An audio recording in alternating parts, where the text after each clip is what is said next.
Grief in the grieving process is a very misunderstood emotion and state of being. I think it reminds us that sometimes emotions don't go away. Sometimes they stick around and we find ways to work best with those emotions. Today I have Carmen Loeffler on, who's a dear friend of mine who lost her husband a number of years ago and was face to face with the deep grieving process. I was a part of that grieving process, being a friend of Carmen's and a friend of Scott's, and so watching that process and watching that movement happen and the growth and the alchemization from the grief into who Carmen is now has been a very beautiful process, but also very tumultuous and very ugly, very scary at times. And so today I have Carmen on to talk about her journey with grief, how she's found help with herbalism and natural medicines to help assist her with her grief, and also to help normalize the fact that grief is a thing and that's not something that we just need to ignore. It's something we have to work with and to understand. And it can be beautiful, as ugly as it can be. It can also be a beautiful, amazing gift. It takes our processing and our moving with grief to understand the gift. I hope you enjoy the conversation. We'll see you on the other side. But first, a message from our sponsor. Our healing journey can be difficult and might feel lonely at times. That's why I love sound baths. Where we can get together in a community, we intrinsically support and feel supported by others. And that combined energy can help us go deeper into our own healing journeys. And all you have to do is just lay there for 1 hour and listen to beautiful healing sounds. I'm a sound healing practitioner, and I hold sound baths on a regular basis in the greater Seattle area. You can find my next sound baths on my website at adamrealhealing.com. That's Adam, A-D-A-M, Real, R-I-E-H-L, Healing, Healing.com. adamrealhealing.com. Your healing is worth your time. And now an uninterrupted podcast with Carmen Loeffler. All right, welcome back to our show. Today I'm talking with just a dear, dear close friend of mine. You are like a sister to me. You're like one of my best friends in the world, and that is proxy through Monica originally, but now I think I love how relationships can bring people together, and then you start your own friendship from that. And I think that you are one of those people that I've really just connected with Monica's friend group. Can't say Monica's friend group anymore because we've been together for 7 years almost, so it's pretty much our friend group. So Carmen Loeffler is a accredited grief coach, herbalist. She's a creatrix and utilizes flower essence in her practicing. And I, as just beside the fact of just loving you and your story and who you are as a human, you have been through quite a bit in the past few years, and which has started you on the path of grief counseling. And the people that I've talked to that are grief counselors or have some kind of position in grief helping of some sort generally are people that have gone through some type of big grief moment and they had to find help. And now they are able to utilize the help they found to help others. And, that's an unfortunate thing because, the grief sucks and it's really hard, but it's also something that we're always going to be faced with in some capacity. Grief can manifest in the form of somebody passing away unexpectedly. It can manifest in the form of losing a job. It can be losing a friend, losing a parent. It doesn't always have to be a loss as far as a death, but just something that's separated once that you had emotional ties to that is no longer a part of you. And a lot of times where grief comes from is because we don't have any control over that loss. That loss something was taken from us, right? So whether it was somebody that passed away, a relationship that, we may have fucked up or something happened in, the job that got lost, there's something that we really wanted that no longer is in our control and is not with us anymore. And that's a really hard thing for a lot of people to deal with because our egos, a lot of people don't realize, we all hear the word ego, but a lot of people don't realize how fucking strong and dangerous and manipulative your free ego is. When we don't have an understanding of what our ego is doing, saying, manipulating, or trying to work with, it's free range. And that motherfucker is strong, right? And when that grip holds on, it doesn't want to let go. And that's where a lot of that grief comes from, is that holding on of the thing that once was, right? So, Carmen, I love you so much. I'm so happy that you're here. Thank you for joining me today. I love you. That was so kind. Thank you so much. I just love you so much. And it is such an honor to just, which is a crazy thing to say too, to be able to talk about this, because in the depths of grief, there was never a time where I thought I'd be honored to be able to talk about this. Right. Right. And you hit so many points there, and this unknowing, like, grief is liminal. It is this place where the past will never be and the future is unknown. And you're standing in the waters of your tears, really. Like, it's I attribute grief to my personal grief experience as the most out of body and humanizing experience I've ever had at the same time. Okay. So a little bit about how I put one foot on this journey and then continued walking is from at the age of 32, I'm 37 now. My husband, Scott, died from a heart arrhythmia while he was at work in Hawaii. Healthiest man alive, and the one that shouldn't have gone. But, we can say that about everybody, right? Right. So, yeah. So I was widowed at 32, and that's when it all got started. Really, it's an initiation, which is not the ending, but a beginning. It's a stepping into what the fuck, and it's like, it's a part of it. For me, it's like understanding that I could never be the same person again from that moment. Yeah. That person was gone. So I've been reflecting a lot on my journey within this, and I just feel so proud. I feel so proud of the community that's around me, and how we were able to hold each other through this tragic loss, because I wasn't the only one that lost. Right. Yeah. We all lost. Yeah. And as I'm reflecting on this, I'm finding that within the space of none of us knowing what the hell to do, we knew what to do. Right. Is that and intuitive? The moment that so I was alone. He was in Hawaii. I got told in a horrible way, it was a bad experience. Yeah. But the beauty that came out of that was, as soon as my community found out, everyone showed up. Yeah. Everyone showed up, not just showed up verbally, but physically, dropped everything that they were doing, flew from all over the States, and came to our house, and we held each other. Yeah. And we, it was, there was a long time where I kind of blacked out, like those first 5 days. Yeah. And I was like, I don't remember anything. And then one day it just all came back. And I was like, holy shit. Yeah. That was magic.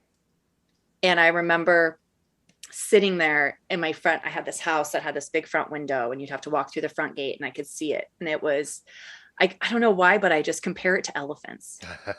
It was like 2 by 2.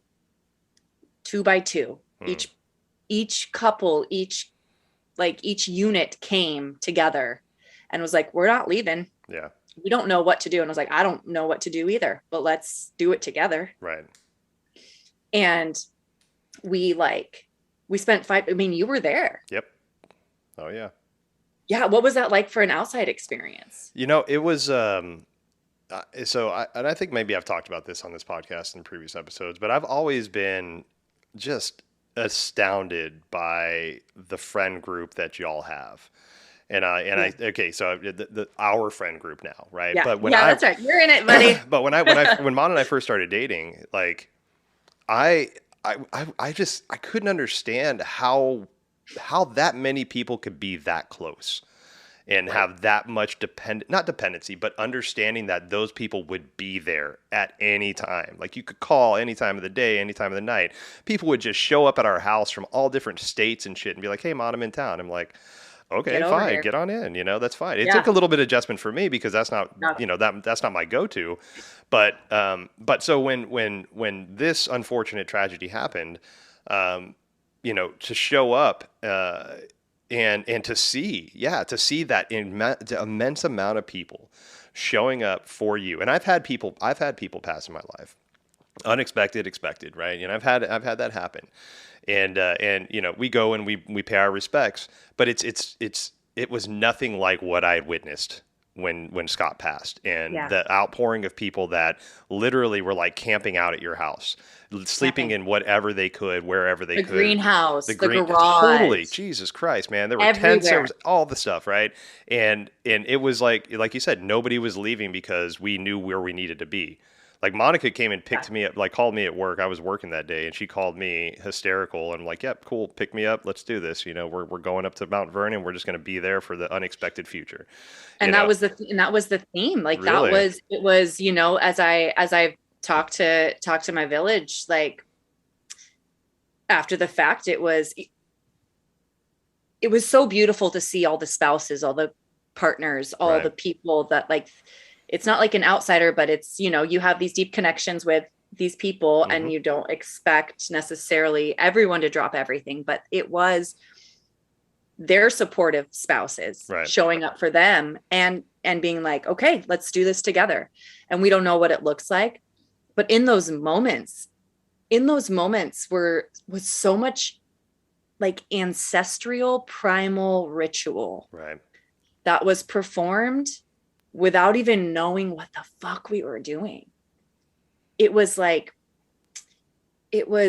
one moment that really sticks out in my head was we we walked down to the river okay, and we all picked flowers that Scott and I had planted the year before that he never got to see bloom. mm, And we picked those flowers and we went down to the river and we laid down blankets and we said a beautiful prayer and we released our flowers into the river and let them carry away our tears. yeah, And then we went back to the house and the girls like followed my weeping, crumbling being around and held like facial steams over my head and put cold spoons under my like tear-soaked eyes right, and mm, like relaxed my jaw, and we fed each other and we sat in circle yeah, and we laughed even at times, and there was this really, really primal sense of knowing without knowing right, yeah, that I haven't personally given enough credit to, mm, because that is what I think accelerated my ability to experience grief. yeah,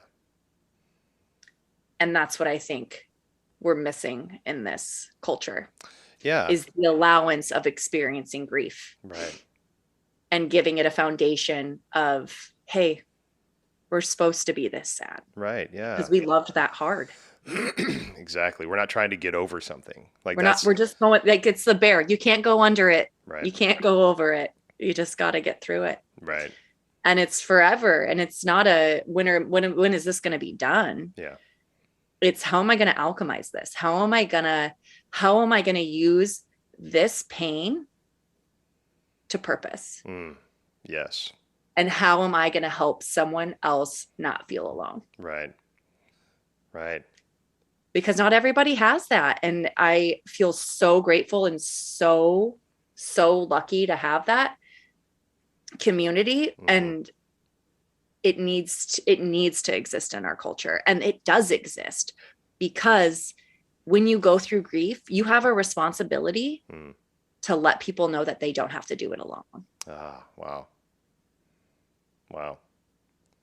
And It, like, sorry, go ahead. no, you go. I was gonna say like grief, and like you touched on a point really, and it's funny, not funny, but Monica had a story about this. So she was working at a restaurant when Scott passed, and she took a Yep. number of weeks off, and You're when still sad. still sad, right, yeah, totally, right. So she went back to work, and place that she loves working, and the boss that she really appreciates. This guy's a really nice guy, and Mon, dragged herself into work, as best she could. She was still very sad, very grieving, and it had been about a month or so, and maybe even longer. And so this the manager saw Monica. She's like, "Hey, you're looking a little sad." And she's like, "Yeah, my friend passed away. I'm still grieving." And the guy's like, "Still." Yes, still, right? Well, And that's and again, like I don't think that person meant anything negative by it, but we're not given we don't give people the proper opportunities to process shit because we're such a doing culture, right? So let's take moon cycles for example, like women on their moon cycles. Like I've yep. met women that are just fine on their moon cycles, they can do life and they're just fine. I've met people that are crippled by their moon cycles, right? And if you're one that's crippled by your moon cycle and then but you have to work a 12-hour shift, like you can't call out for that shit, and if you don't have PTO you're fucked, right? You have to go in. We don't have a culture, we're not in a position to where we understand and we empathize with human emotions, The human understanding. dehumanizing culture. Exactly, right. And so like when It's there's don't feel the grief. feels, don't have the processes, Hmm. get back to work, and let's get over it. Yep. Like I have a friend the other day that just that works at a golf course, and very unfortunate tragedy, a child got ran over in their parking lot and was killed, a small child, and they all went back to work the next day. There was no grief counseling. There was nobody out there, no counselors to What? come out. And this is a major corporation. This is a this You is want a me? this is a public chain of golf courses. Give me that info if you will. I'll reach out to him. Please do. Please do.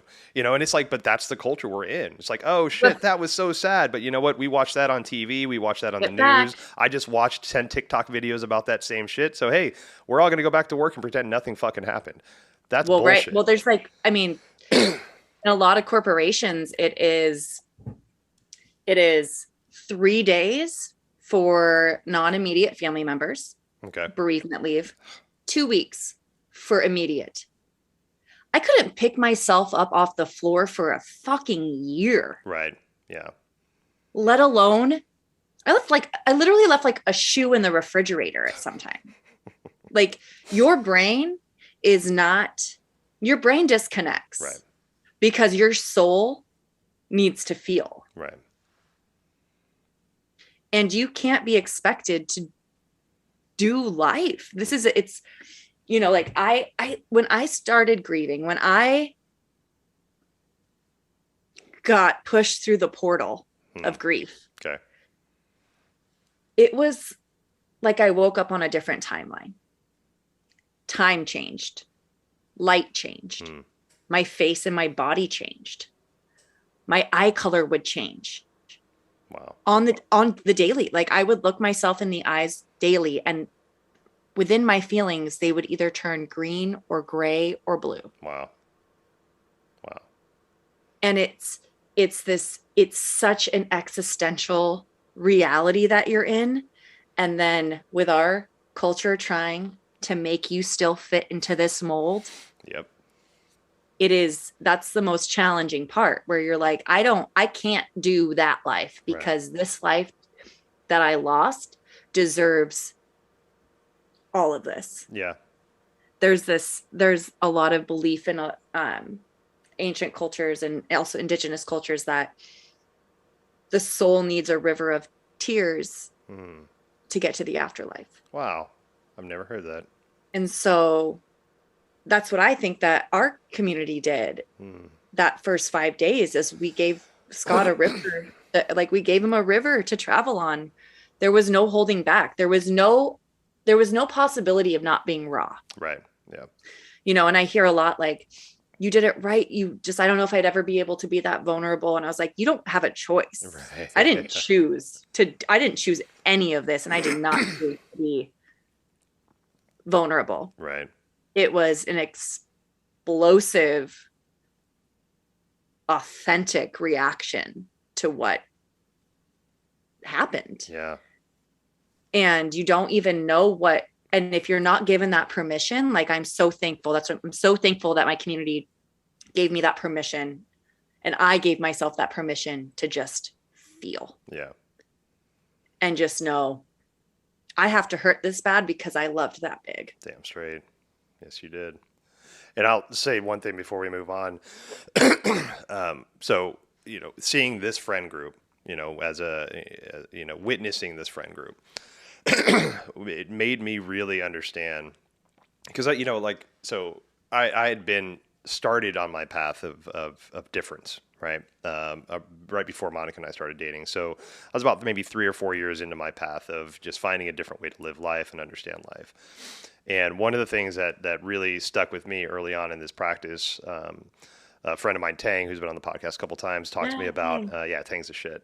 And he told me, he's like, the reason why we meditate on a regular basis, the reason why we have our peaceful practices and whatever they are, is because when you need them is not the time to build them, right? So if tragedy strikes in my life, and all of a sudden I'm like, fuck, I'm erratic and I'm crazy and I need to find something peaceful in my life, that is not the time to start breath work or start meditation, right? I mean, you can, if you don't have that practice, please do. But building those practices leading up to potential tragedies is really what saves us, right? And that's what's happened for me, is that breath work, yoga, meditation, all this stuff that I do, yes, it's daily maintenance, and I love my meditation every day. I sit down about 4 or 5 times a day, accumulation about 2 hours all day, right? And it's great, it's general maintenance. But like, for example, right now, my mom's in the hospital. She has stage 4 cancer. Like, that shit can go sideways really fucking quick. And if it does, I know that I have my meditation to fall back on to help keep me calm and keep me grounded, keep me centered. Yeah. That friend group to draw back on to keep me grounded, keep me centered, keep me focused. And right? we know what to do now. Exactly, right? So drawing into understanding that you might not need a cadre of friends, right? You might need just 1 or 2 close friends. That's fine. But make sure you fucking have them and they know that you're there and you know that they're there, because fucking someday you'll need them. And that's not the time to build friendships, is when you need friends. That's the time to lean into the friends that you already have. So if 100%. You're a loner and you're cool with that and you're okay with being by yourself, that's cool, right? But shit's going to go sideways at some point in time. Well, dial into a friendly member. Find a support group. Yes, like, you don't have to build friendships. You find other people that are in sorrow and say, I share my sorrow with you and you share yours with me. Yeah. And that's how we know we're not alone. Definitely. So when did you, on your journey, when did you finally get to a point to where you saw this as being something that was going to be something like a catalyst for you to do something positive with? Yeah. So it's interesting. Like, I remember laying on the floor in front of my plants on the second day that after he died. And I sat up and I had this rush of energy through my body. And I think I looked at Monica and I said, I don't go down from this, I go up. Wow.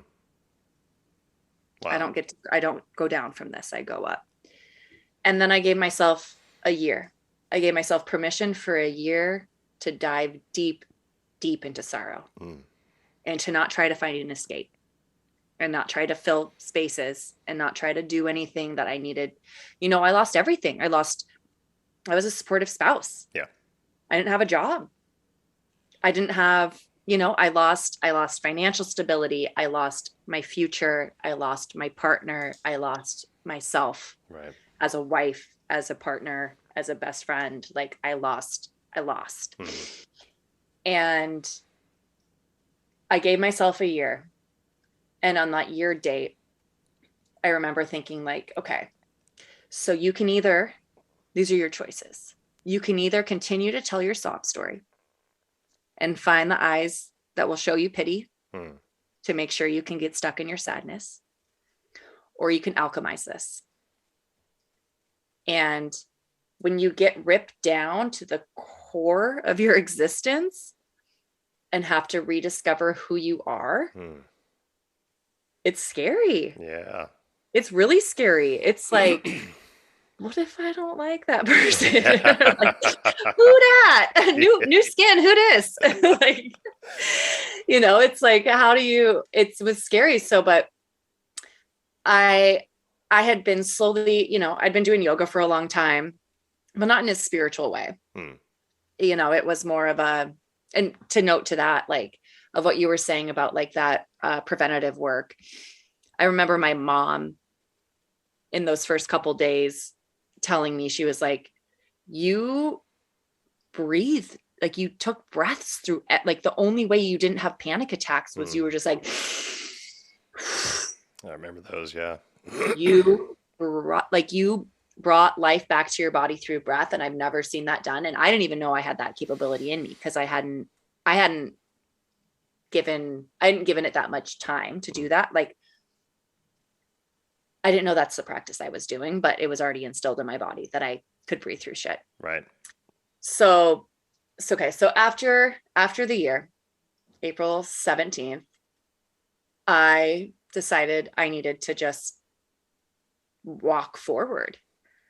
And I took a lot of big leaps pretty quickly. I signed up for a herbal apprenticeship that was medicine making 1 day a week for 8 hours in the woods. And I got a life coach, a mindset coach. Yeah. You know, she wasn't a grief coach at all. My friend had a dream about her and was like, you should call my friend Jen. And I was like, all right. I was like, this will do. Yeah. And I worked with her for 1.5 years and she completely changed my life. I remember you she had no idea how to, she was, you know, we've talked since a lot. And she was just like, I didn't know if I had the capacity to hold your pain because I didn't study this. And she changed my whole life because she was able to get me out of the like curvy road of thinking like it's all downhill. Right. It was like, you get to choose. You get to choose every day. You didn't get to choose that, but you get to choose how you show up. You get to choose the lessons you learn. You get to choose beauty. You get to choose gratitude. Yeah. You get to choose all of it. I'm going to speak to that real quick because that's one of my favorite sneaky things that I don't think people really realize is that when you step into your authenticity, like, when you finally were like, okay, I'm going to deal with this grief. I'm going to talk to people. You reached out to somebody that might not have been qualified to take you on and to really be with you, but they felt the call. So because you had the strength to step forward and say, I'm going to heal, and this is the person I'm gonna tap to heal, that person was like, fuck, I don't know if I'm ready, but I'm gonna find it inside me to get to the point to where I'm ready to help this human because I feel that I can help them. And push each other. Right, exactly. So that we all step into our authenticity together. Like, we might have been scared, right? That person, Jen, might have been scared of like, oh shit, I don't know if I'm going to be the right life coach. I don't know if I can do this. And all of a sudden, here's this client that comes on that's way more than they can ever handle. But for some reason, they said yes.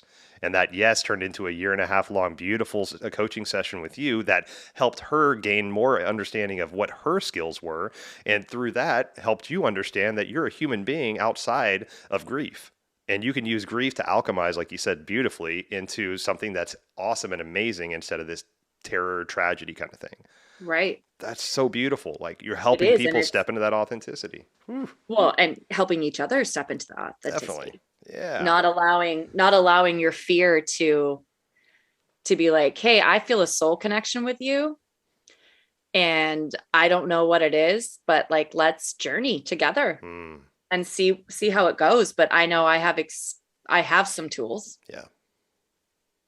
And it seems like you don't have those yet. So, you know, I've recently heard this thing. I'm obsessed with this man, Francis Weller. Yeah, you mentioned him earlier. Yep. Yeah, I'm obsessed with him. Okay. He talks about grief as an eldering process. Oh, I love that already. I know that grief is this opportunity to create a container that's big enough to hold everyone's and all of it. Oh. If you don't dive in, if you don't stay stuck in the sorrow, if you allow the sorrow to open you. Okay. Because that is one thing that I have really learned through grief is that I've never felt more human. Yeah. I feel like a rainbow that has an upside down rainbow underneath it. Right. Wow. And it's all the different emotions. And we're taught this like limiting beliefs around that happiness is key. Get away from everything else that doesn't feel good. But if you give yourself the space to expand and say, I can be happy and sad at the same time. Yeah. I can experience joy and pain. I can live in all of these things, and I can help, and I can laugh while I'm also crying. Mm-hmm. Mm. And so like creating this container that, and for me, I picture it as my heart. Like the container is my heart, you Mm-hmm. know, you break open so you can get more shit in there. Like it's this expansion of saying, hey, wow, we are so full of all sorts of different emotions we had no idea of. And why isn't grief considered an emotion? Right. Yeah. And so when you're able to say, hey, sorrow, I see you. Hmm. I get it. I know this is hard, but let's do it. Yeah. Let's figure it out. Let's realize this is the only guarantee we have in life. Right. The way And you let's the go way ahead. you just explained that, and it almost like, so the opening of emotions, right?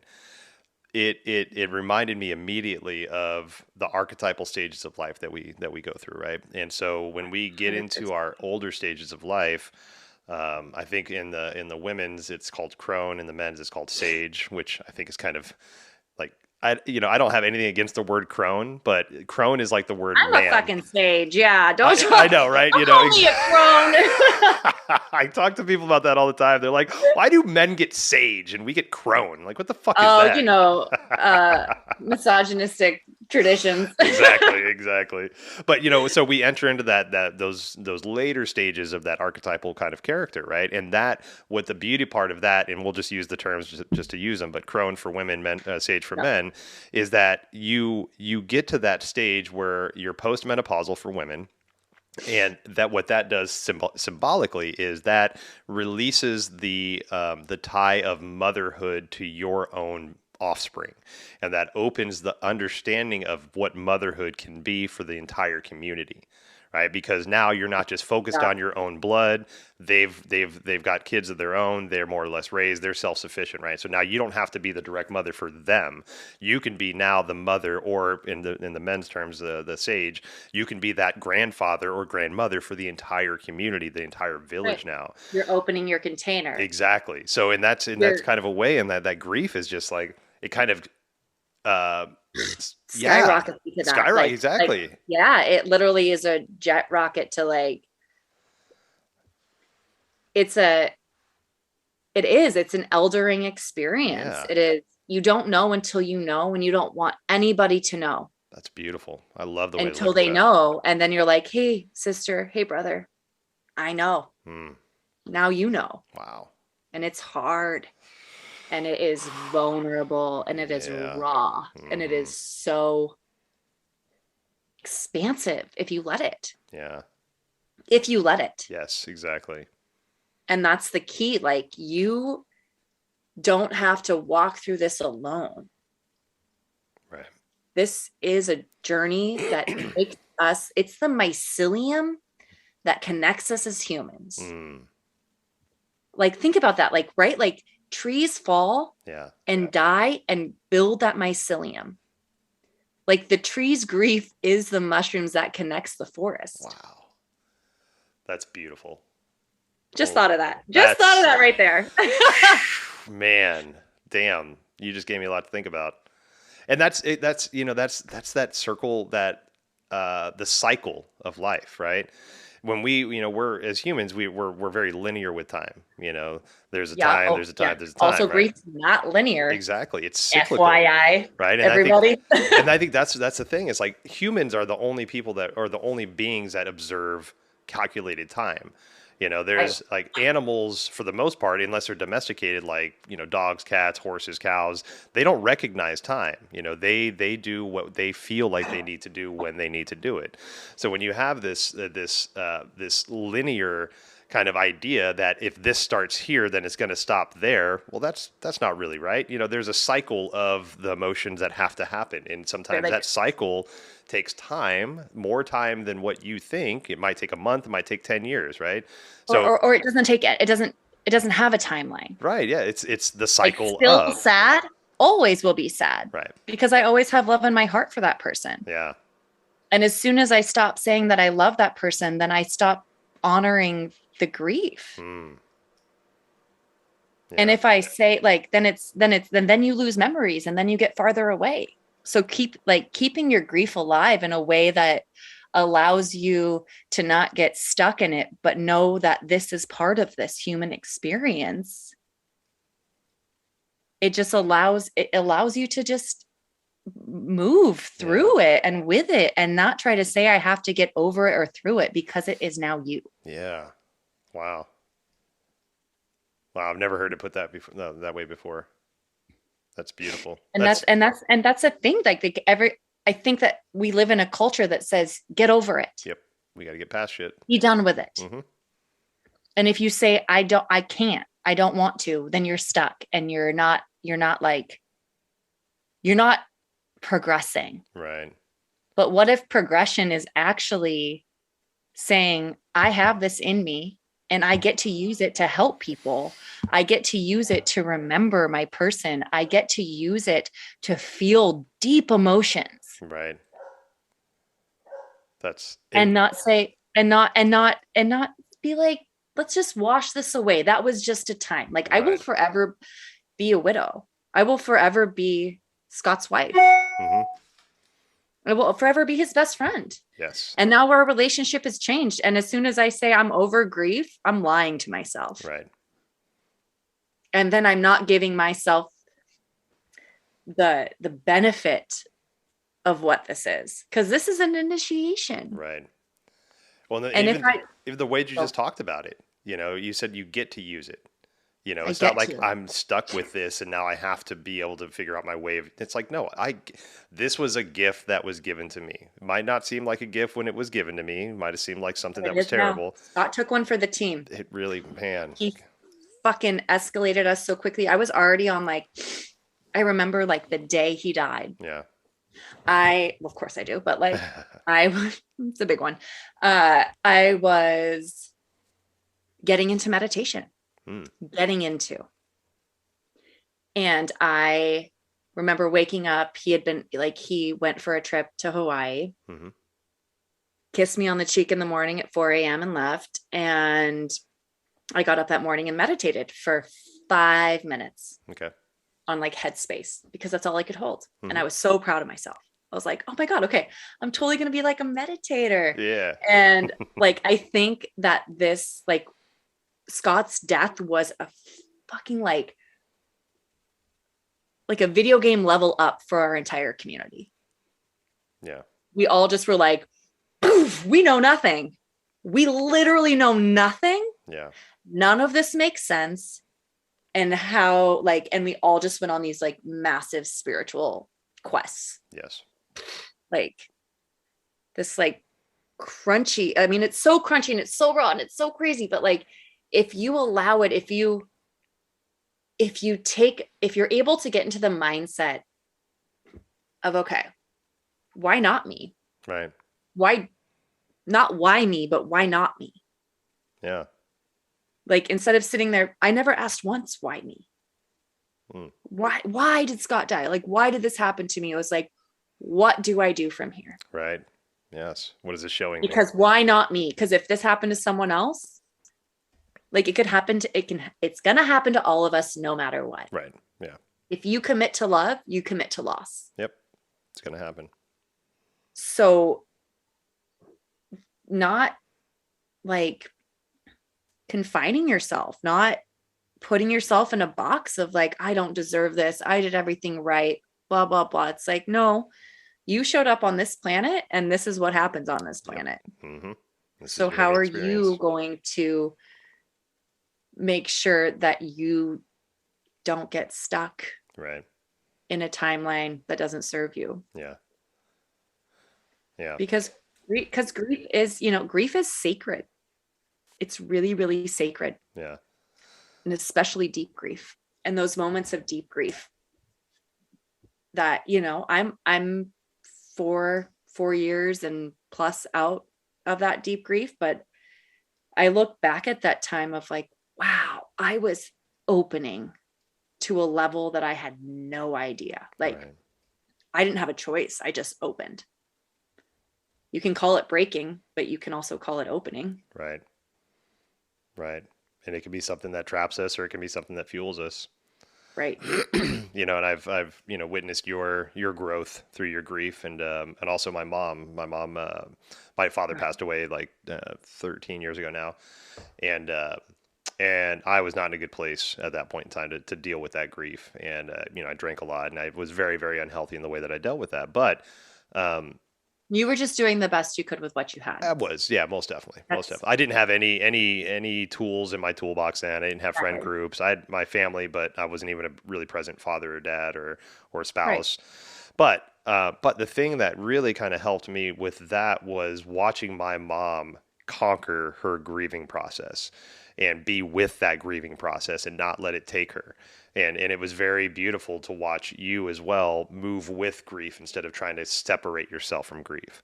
Hmm. And so my mom's path was grief counseling, support groups, things like that, and that was really helpful for her to get back out there and to find friends. I think my dad passed away. My mom was in her early 50s. They'd been together for almost 30 years. And so like your person goes right, and what's those next steps? How do you get back out there? And so those support groups were really helpful for her. And that, even though I wasn't practicing that stuff then, seeing my mom out there and doing that stuff, I think really helped me continue on my own path to find my spirituality, because I saw how much work she was doing and how beneficial it was for her. It just, it was subconscious for me, but it really pushed me into finding more peaceful practices. I started meditating not too long after my dad passed, started doing yoga, all these things in life that now I really, You opened without man, even, and think of that about that. Like you didn't even think you had the tools then to do that, but grief pushes you. yeah, it really does. But also think about what we were talking about earlier, Adam. Like our ancestor, like our, we're healing lineages, Yeah, and your mom did it. yep, Your yep, mom started doing the work mm-hmm, and gave it to you. yeah, So she was like, you know what? I got this. yep. I got this one. I'm going to show you how to do that. That's so beautiful to think about. That, Yeah, right? Like, because we were so hard on that. Like, we're yeah, so hard and we're wow, just like, but like, that's it. Like, she did that. And like, mm-hmm, that's a beautiful honoring. yeah. And now, you know what? With her going through what she's going through, she's already given you the tools on how to deal with this. She has, that she has. There's one Yeah. thing too that I and this is a complicated belief, and it's just something that I don't hang my hat on, but it's in moments of turmoil and my own personal shit that I go through, it gives me a little bit of comfort, and it's the one of the ideas wrapped up in reincarnation. Right. So in reincarnation, which I do have ideas that we do reincarnate. I don't have a belief. I'm not going to hang my hat on it, like I said, because we can change ideas. We can't change beliefs. Right. So I have an idea that reincarnation is a thing. And what I think, one of the things I love about it is that when you pass, you meet up with like a spiritual advisor, more or less, and you get to go over your life. What did you do? What did you like? What would you like to be challenged with your next life? Right. And so in a way, there's a previous form of you that chose for you to go through this thing you're going through. Now, 100%. they're not doing that. They didn't be like, let's see how she does this. It's like, you know what? That's going to be a big growth moment for this human being and all the humans around them.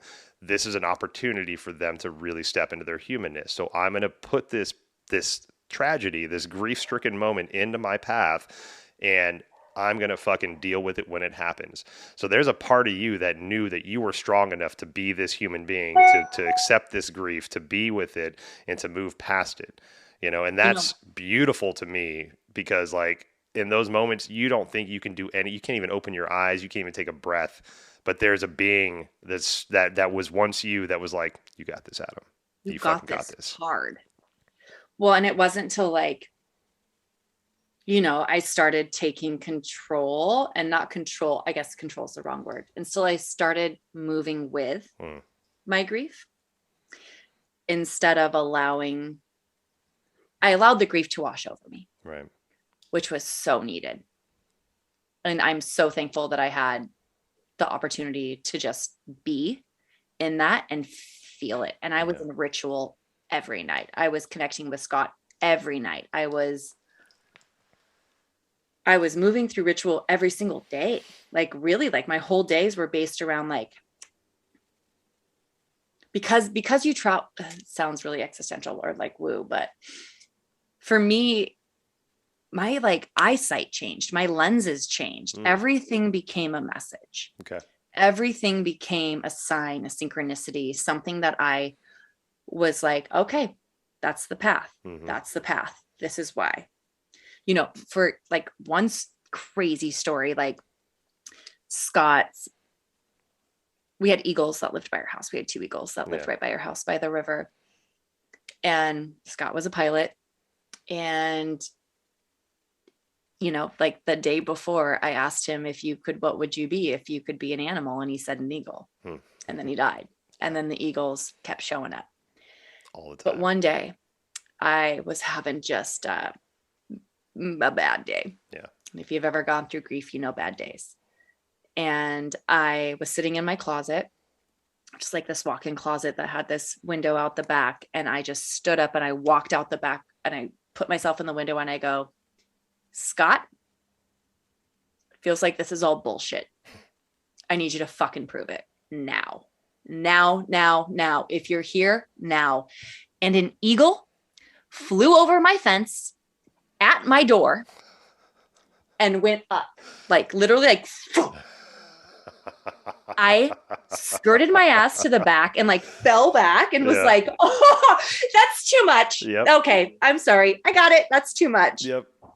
And I was like, all right, so that's real. What?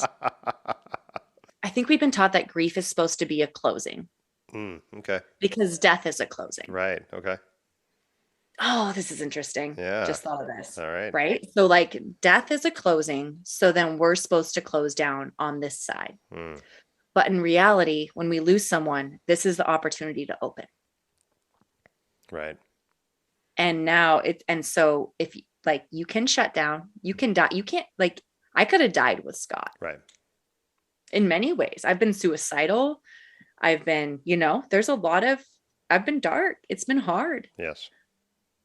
It's not to say this has all been like, I'm perfect and I've alchemized everything and this has been such a fun journey. No, it's been fucking hard. Yeah. And I've gone down some dark roads, but I've pulled myself out because I'm still here. And I still have my life to live. Yeah. And if I give up on my life, then what was Scott's life for? There you go. There you go. I love the idea of the closing too, because, you know, in our way of thinking, and we'll just use the Western way of thinking, like when we die, maybe some people think we ascend to a heaven of some sort, but that is that closing. That spirit is no longer, the humanness of that person is gone, right? Exactly. But we have no idea what happens to that spirit afterwards, right? We know in quantum physics, we know the law that energy can neither be created or destroyed, right? So that energy goes somewhere, right? And so where's that energy going? Like, we think it's death, we think it's closing, we think it's sad, but that could be the liberation of that spirit. And now that spirit is with us at all times because now they're in a different form. They can quantize and be with me, with you, with my mom, with everybody at the same time, because that's the way that universe works.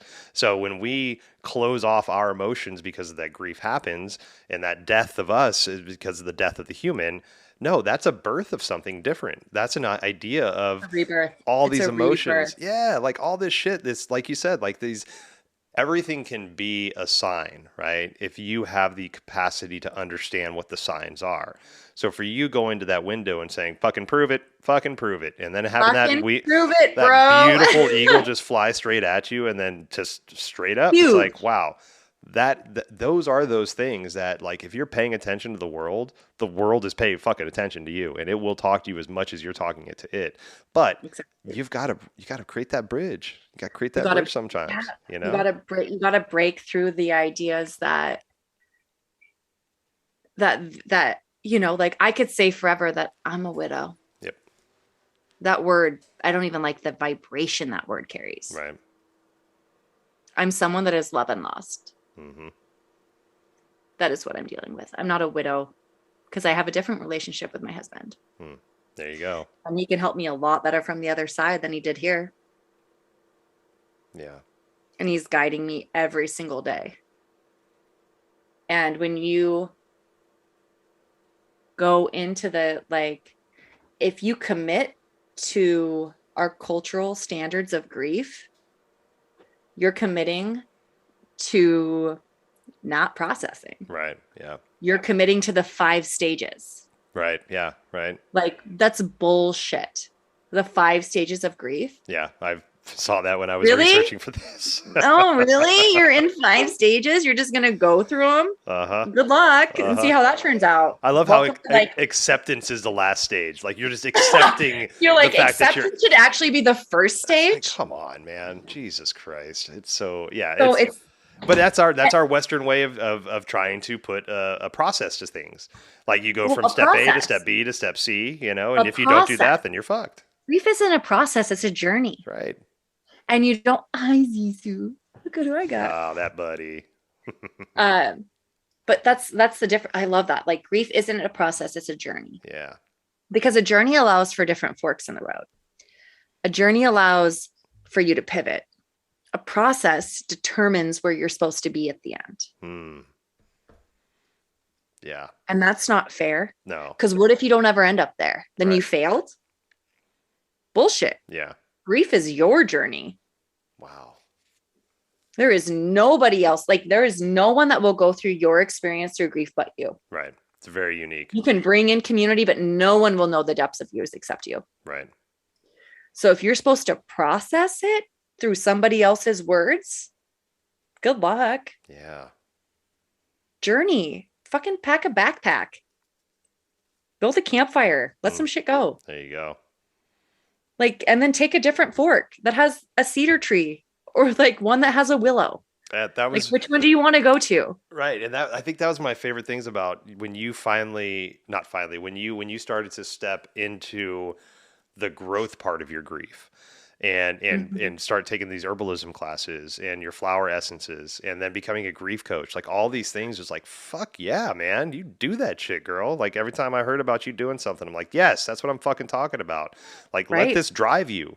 Because like you were saying, Scott's passing, unfortunately, it impacted all of us, in our own ways, and I'm like, thank God. I almost like when I say that, I'm like, thank God it impacted all of us. Yeah, thank God. Most definitely, and it really put us in a trajectory of like understanding what is really important with us. And that's unique to the individual, like what's important to me is different than you and different to Monica, different than JC.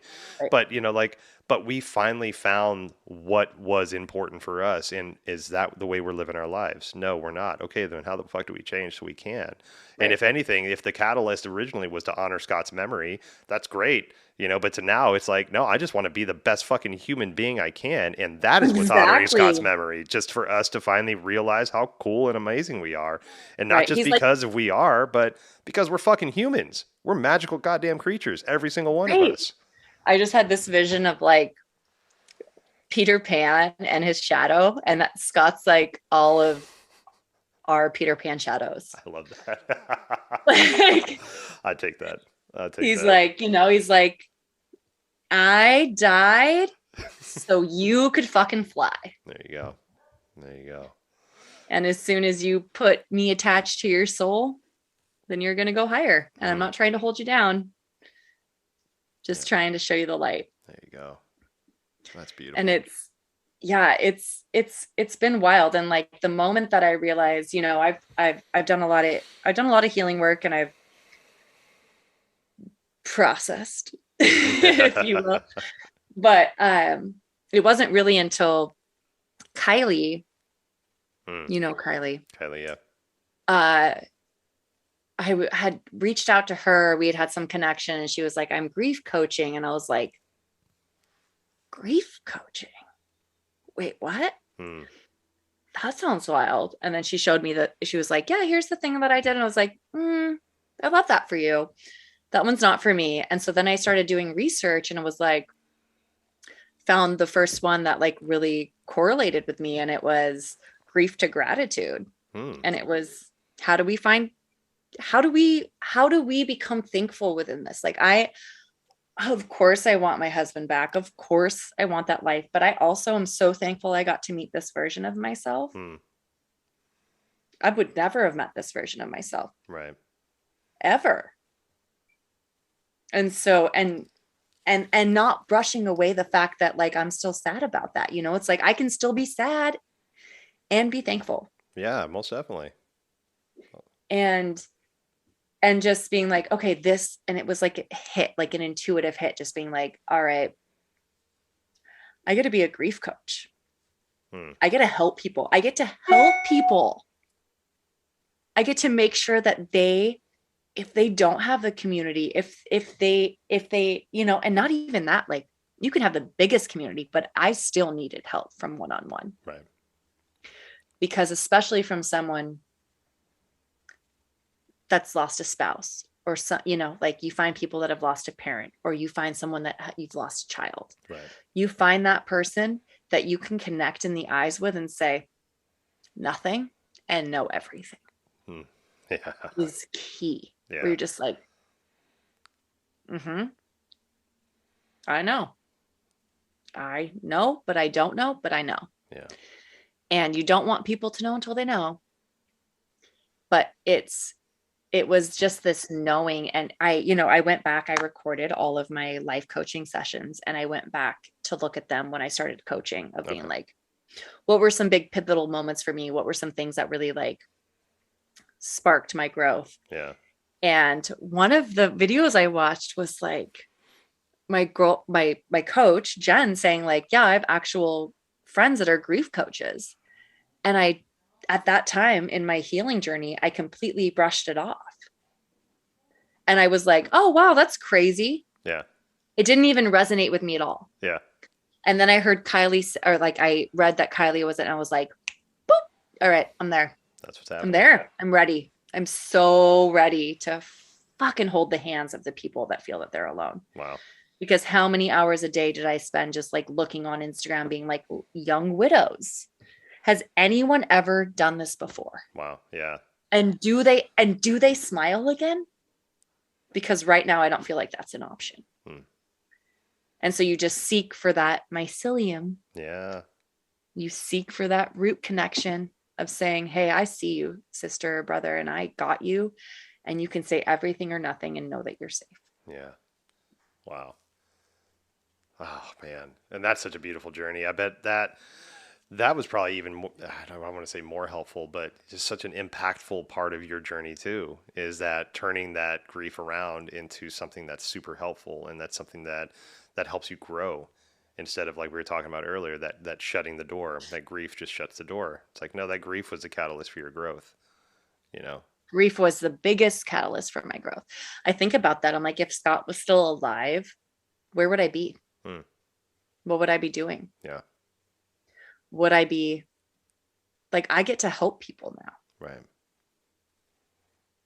because he died, like, and it doesn't mean it hurts less, Right. but it also softens things, because it's like, thanks, bud. Yeah. I got to experience your love for a long time. And now I get to help people know that they don't have to, like, this isn't their grave too. Yeah. Ugh. Like you get to get out of this, and you get to, like, it's like getting into like a different skin. Like, you just, like, grief feels like you're like, oh my God, whose skin is this? Yeah. This was like yesterday, this was a different skin. And now I'm in this whole new bodysuit. Right. And now I'm going to have to try to process this. And then you go through another process of like, oh my God, I kind of got like a little bit of like the windshield wipers went off, and like Yeah. I can see a little, like, the tears have subsided, but the tears are necessary. You have to let the tears, like, I remember getting on antidepressants, and it was like month 3 or 4 where I was like, okay, I need help. Yeah. I need help. And I went to the doctor, and they gave me Klonopin Ooh. and antidepressants. Klonopin like 3 times a day. Wow. Yeah. Zombie. And I was like, last thing I need on top of this is a benzoid addiction. Oh, Jesus. So I'm going to Right. be very, very careful. And I like weaned myself down from the Klonopin. I was like, I'm not doing this. Right. Weaned myself down from that, and then told my doctor and was like, I like got off Klonopin. And she's like, okay, let's up your antidepressant. I was like, what? I just did that thing Yeah. though. That just like was better for like, why do I need that? Yeah. And I was like, I'll give it a week. And I started taking more of them Hmm. and I couldn't cry. Oh shit. I had all of the emotions Yep. like welled up Just waiting there. and then no tears. And that's when I learned that my tears were my storytellers, that every time I cried was releasing a different memory. Oh wow. And it was like like, I would start tasting them and I was like, oh my God, that one's like warm Hmm. and super salty. And it like, I'm not mad, I'm just sad. And then there'd be like sharper ones. And I was like, oh no, now I'm mad. That's anger. Yep. And it was really, I could like taste the chemicals within my tears. Wow. And I was like, and that's when I got into herbal medicine because I was like, I have the opportunity and the privilege to feel all of my emotions. And I am not going to hide behind anything. And these tears are telling me things and releasing things. And I get to experience all of it. And I'm not doing that. There you go. I'm not going to shove this down. I'm not going to say these don't exist. Like these are my storytellers of our love and why I'm sad and mad. And like, maybe I'm crying because I'm happy or like, not like, it's a different container, right? Like Yeah. either expand it or you can either bring it in. Mm-hmm. Wow. I could never, that's such a beautiful and amazing, just observation to go that far into grief without any medicines and then start taking medicines and seeing how that innately just affects you. Right. Yeah. Because we need to purge. We need to cry. We need to get that shit out. Right. Have to. Have to. You got Not to. an option. It's so animalistic, right? When a lion chases a zebra and the zebra gets away, as soon as the zebra's safe, it shakes because it has that pent up energy that it needs to get out, right? It can't just Yeah, trot off dude. and be fine, right? It's got that get that shit out. We have so much fucking negative or just energy built up into us, and if we need to expunge it, get it out, like get it the fuck out. And crying is one of the best ways to get it out because it just once you start, the emotions really just take over. Blubber, snot, ugly cry, whatever you want to call it, but just get that out because Get it out. feels so much right? better Like after. grief is a water ritual. Yeah. Grief is a water ritual. Hope Think you've heard about that. before. Like it's everything. Like Yeah.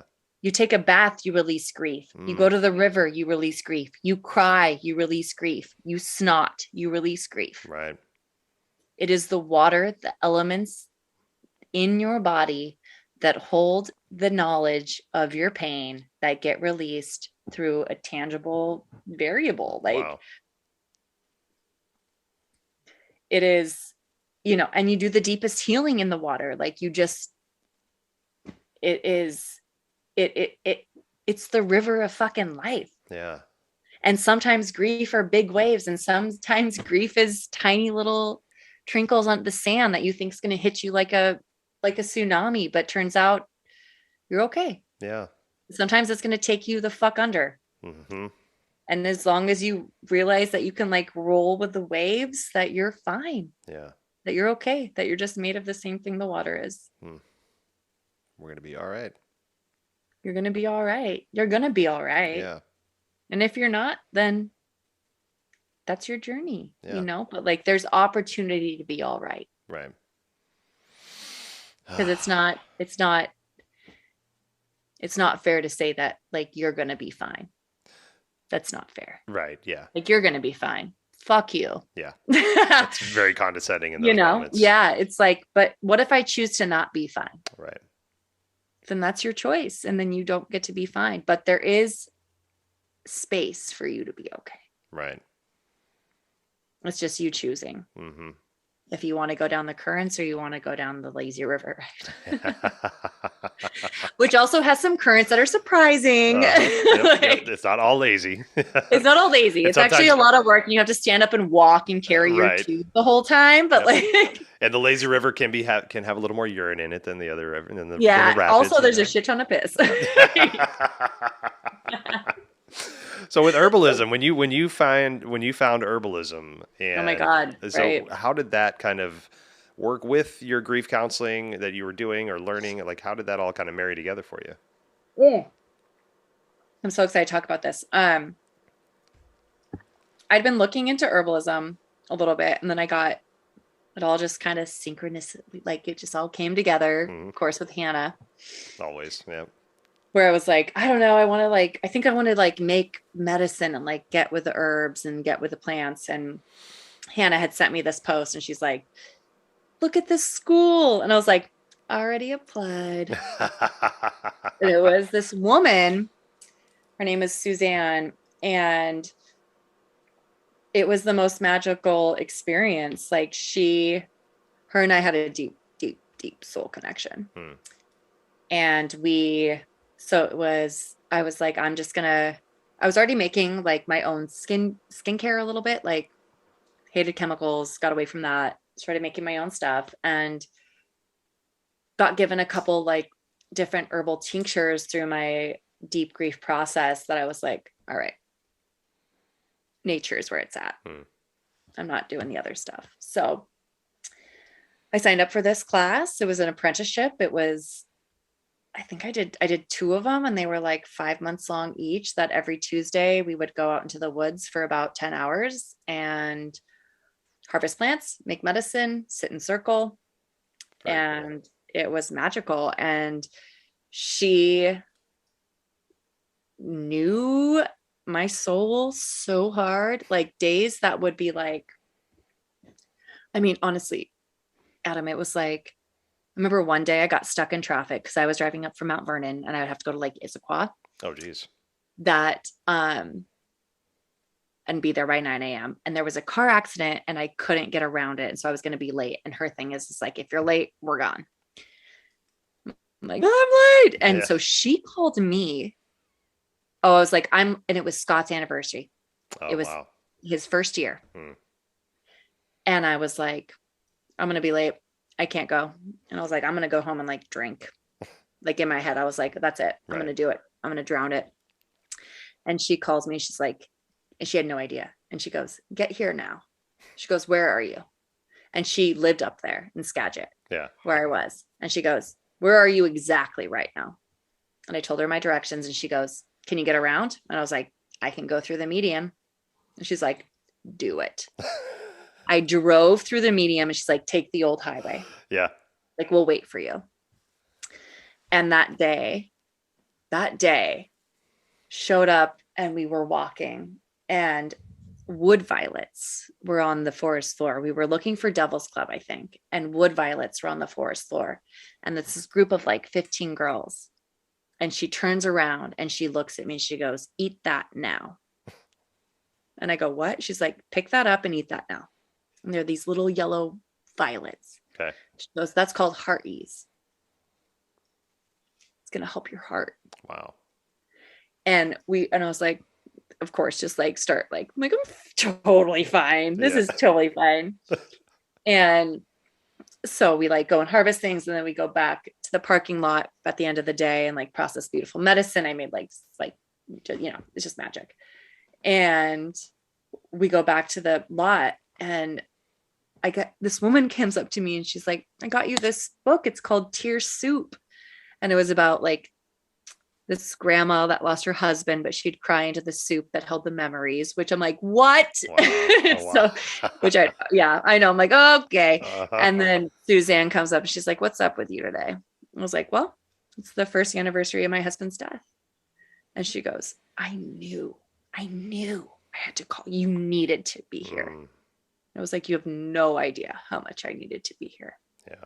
And that moment really sparked my knowing that I could heal myself and that nature could also, that I could heal myself through nature. Yeah. And that I didn't have to be on pills and that I didn't have to subscribe to any of that moment of sitting in nature and looking around and seeing the plant that calls to you and being like,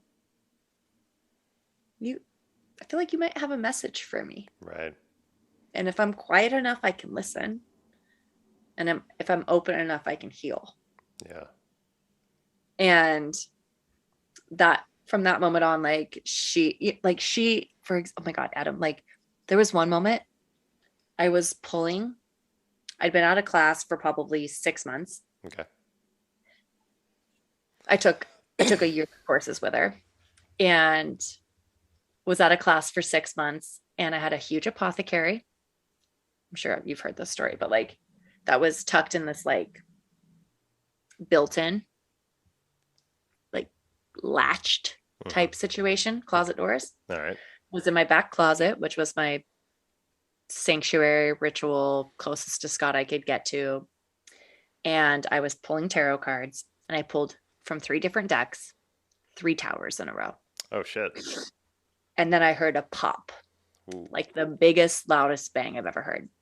I was like, what the fuck was that?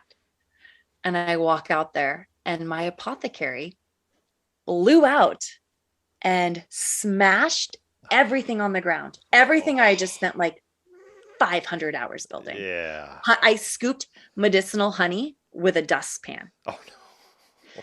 And at that moment, my herbalist teacher reached out to me and goes, I don't know what it is, but I feel like you just need me right now. Oh Jesus Christ. I was like, oh my God, are you fucking kidding me? Oh my God. And I go, well, funny you just said that, and sent her a picture. She's like, I have everything you need. I'll send you a package. What do you need? Wow. What are the, like, what? Wow. Damn. That's That's beautiful. insane. I know. We talk like every, like maybe once a year, Yeah. maybe every 6 months. And she was just like, I have a feeling you need me right now. Something's I happening. was like, well, you're feeling, and she was like, you don't think you're a witch? Yeah, right. Yeah. Yeah, right. But that, like, she really ignited me on my journey towards that. And, I just feel so lucky to be able to continue to grow. And like, and as I'm learning how to help people, I'm learning how to help myself. And I'm also giving myself a lot of grace Mm. to not have it all figured out Yeah. and to allow myself to still be messy and to still be confused and to still be sad. Because as a coach, like, you're not a know-it-all. You're Right. just someone that's experienced something that maybe I have a little bit more tools in my toolbox that I'll share a wrench with you. Yeah. And I'm not assuming that you don't have anything to teach me. You have everything to teach me. I have everything to teach you. Your experience through this is way different than mine. So what if we just come together and learn our lessons? But I have some things that maybe could help you. Right. And eat and soften. Like, I just keep this word, just soften, just keeps coming up in my head. Like, Right. let's just soften around it. Let's not just harden up around grief. Mm-hmm. Let's just soften. Well, I think the softening too, in general, like just being that human, right? And so Yeah, many in general. times, like if you go to a therapist or a counselor or something like that, like it's very very structured. It's very non-emotional, because they have to play a part. Old. And I'm so done with that. And that's one of the reasons I left my professional life, was because I was done playing a character. I don't want to play a character anymore. So the Adam that you're going to meet that sits across you before a session, a Reiki session, a sound healing session, is going to be the same Adam you meet at the grocery store. We're going to talk about shit. I'm going to cuss in front of you because that's how I feel comfortable as a human being. I'm going to share stories about me that might relate to you to help you not feel so ostracized about what you're going Yep. through, right? And in clinical practitioners, they don't teach that. They teach you the opposite of that. You don't relate. You don't want to identify with. You don't want to create that relationship because, in professional settings, things blah blah blah, whatever reasons. But I'm a fucking human. You're a fucking human. We're both going through shit. And like you said earlier, us as practitioners, we don't have anything more together than y'all. We're learning as much as y'all are learning, and we're healing as much as y'all are healing. Like the people that come see me are working through the same shit that I'm working through. That's not by accident. That's Right. by design. Like the world and the universe is giving me the exact people that I need to work on because they're the exact things that I need to work on as a person. Exactly. Right. And so like when we can open ourselves up to that intuitive nature to be with the person, to be with the experience instead of always drawing on your knowledge and your wisdom or what's been told to you, right? That's where the humanness starts to happen. And that's where I think the real healing starts to happen, is when you can see the person across from you is as in need of healing as you are, right? And that's from the person seeking the help or the person giving the help. But also back to the eldering of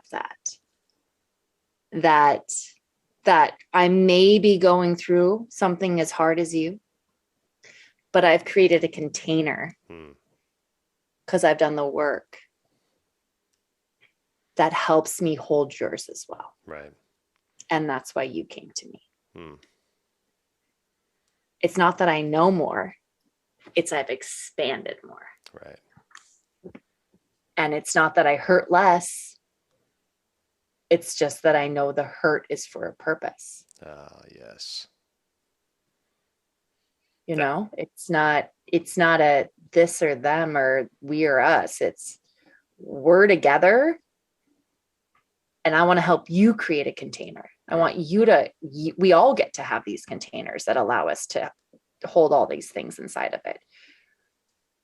And as soon as you start being like, this is my grief, this is my sadness, like if this is my grief and this is my happiness, when you can go, this is my grief and this is my happiness. Right. Do you want to come in? Yeah. You want to come in here? It's nicer. It might get messy. Yep. It might be hard. There's some rough waters, but it's also like there's a spa. Yeah, right. like, there's beauty in there. Oh, yeah. Yeah, you know. Yeah, because we never really know. You know, there's the emotion or the thing that happens, and then we have our initial reaction. But tomorrow, the way we look at that thing that happened yesterday, or maybe even just like an hour before, might be vastly different. You know, what the fuck is time? Exactly. We have no idea. We've put this construct in time, and we adhere to it, but I don't think anybody else really does. You know, and if we can get our own ideas of time away from it, then we're in these cycles. And then the cyclical nature of, you know, when things pass, they come back, and they maybe not in the same way as they passed before, maybe in something more beautiful, maybe as an opportunity, an understanding, a conceptual idea, you know, but it's like, it's the cycle, and it will come back in some kind of beautiful way if we honor and appreciate the cycle. Well, it's like a tree of like the tree rings, right? Mm-hmm. Like, how lucky are we that we get to be on the cycles that we're on? Yeah. Like, you can either choose for it to be gnarly or you can be like, wow, we're so lucky that we get to like process, hate that word, but like that we get to like, I feel so lucky I get to do grief with you guys. Like, right. I feel so lucky. I feel so lucky that I get to help people. I feel so lucky that I got to experience Scott, because now I get to experience this, which took a long time to get there. Yep. And once again, it's not linear. None of this is linear. That's the timeline thing where it's like, just this, you live and then you die. It's like, no, you live and you possibly die earlier. You don't, or like, what if you just let it be and didn't stop being like, we need to be any place, anywhere, anytime. Just be where you are, because this is where you are. And there's lessons within your existence of that place. Well, maybe the opportunity in grief is that it slams us into consciousness. 100%. Takes us out of this pattern. 100%. Everything that we do, we go to work, we eat, we sleep, we do all the things. We've been ritualized, whether we realize it or not. Grief is one of those things that says, hey, fucker, guess what? You're the most awake you've ever been in your life, and it fucking hurts. And it's painful. And it hurts. I grew a hole in my chest.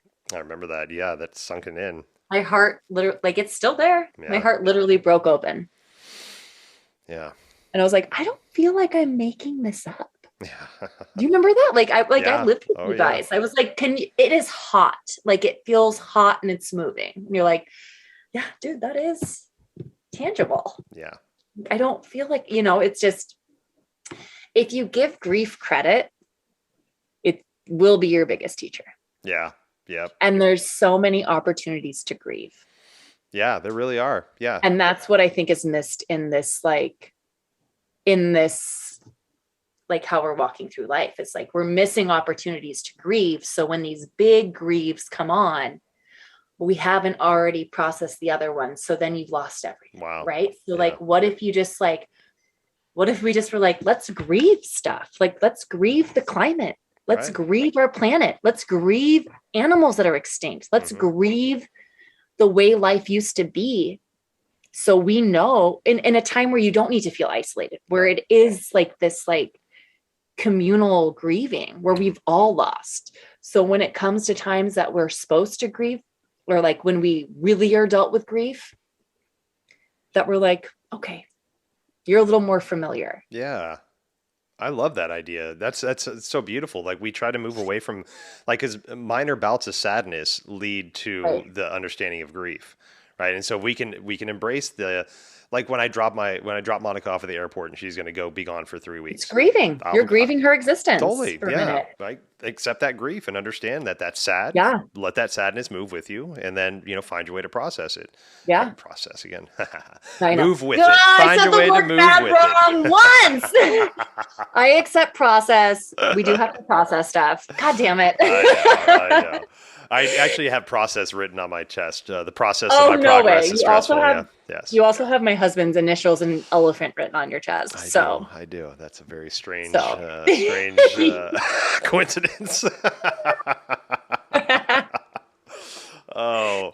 Well, dear, where are you going with all this stuff? Okay, yes. You've got grief counseling, you've got herbalism, you're making awesome medicines now with different companies. You've got your own things you're doing. Like, where are you doing with all this? I'm doing a lot. I'm trying to. I'm a Gemini, just so you know. So I'm all over the place. Same. As I am. Which pot can I dip stuff into? And not finish. Right. And no. I'm just gonna leave this pile over here. You guys got that? Yep. So as of now, I'm leaving my company that I'm working for. I'm headed to Hawaii with your wonderful lady at the end of summer for about a month and a half. So now I am certified through different grief coaching accredited universities. There you go.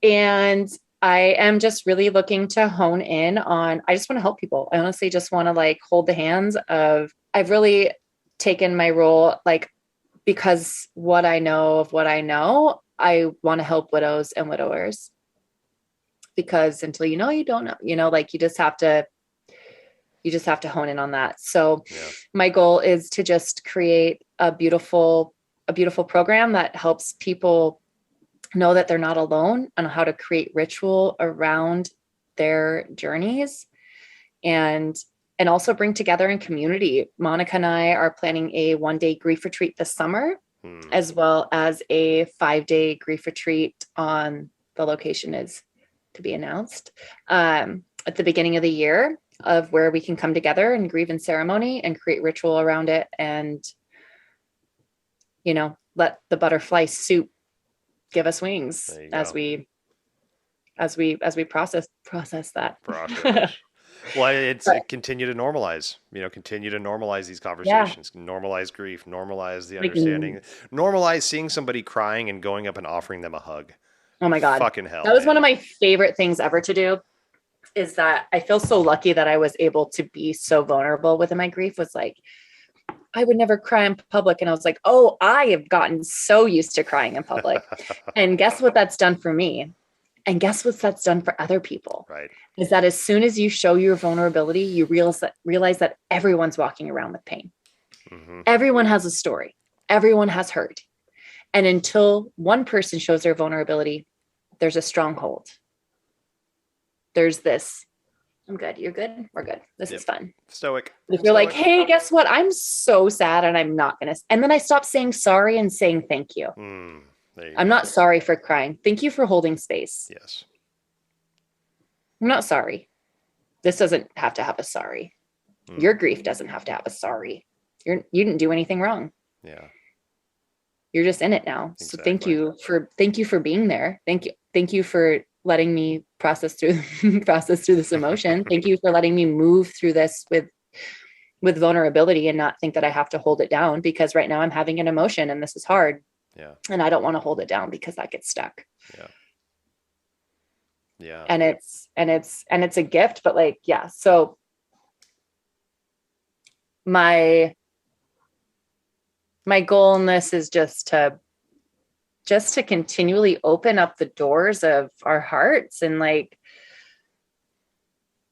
know that we're capable of so much more than just happy and sad. Yeah.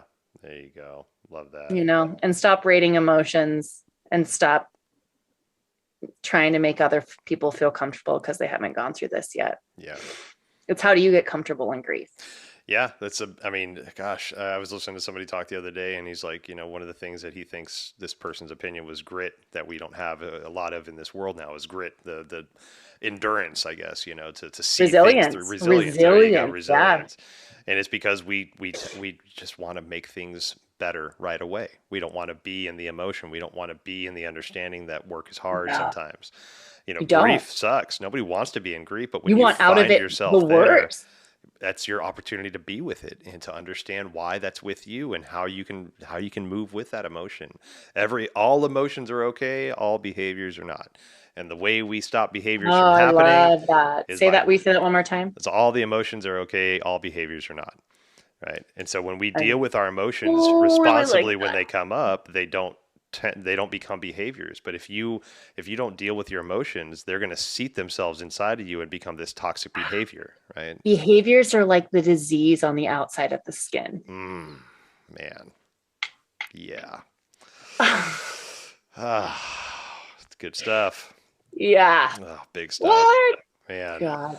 Well, I thank you so much, for a multitude of reasons, for being an amazing human, being a dear friend, giving us probably the best way, the best understanding that I have of a person moving through grief. I know that's begrudgingly, probably not the path you wanted to take, but I'm so happy that you walked that path with the dignity and the honor that you did, and with the messiness and the craziness that you did, because it's not always head up, fucking shoulders back. Sometimes it's slumped over, dragging our face in the mud.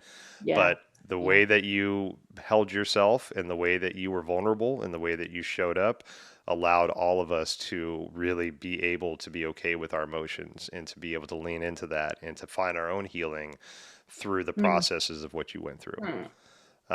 And I can't wait to see what you continue to do with this, because you're one of the most intuitive people I've ever met, and all the stuff that you're learning and that you're gathering, and to find the way that that's going to like accumulate into your actualization moment. Cause you like a lot of weird shit. And I love that about weirdest. You. So when you get all that weird shit together to find the way that it benefits humanity, like I can't wait to see that actualization moment happen. I think we'll all feel it. I don't think it's going to be a watching of happening. I think we'll all feel that impact in some way. Yeah. And I can't wait to see it. I can't wait to watch it. Can't wait to feel it. Me too. I thank you so much, love. Thank you so much for all that you do. Thank you. I love you, brother. Thank you so much for spending time with Carmen and I. If you have any questions about what we talked about or would like to reach out to any of us, please follow the links in the show notes.